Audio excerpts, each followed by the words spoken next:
Total মাছ আছে 15টা। আমরা প্রার্থী 3 জন খেলার।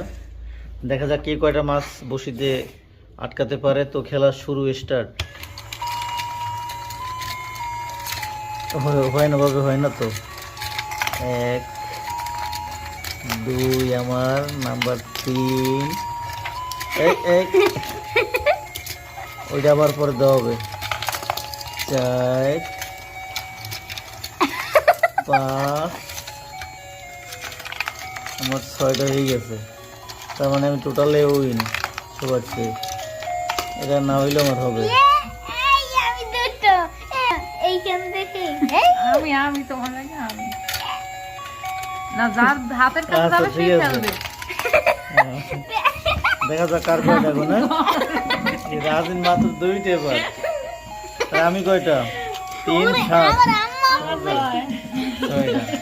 তাহলে আমি ফার্স্ট, রাজিন থার্ড।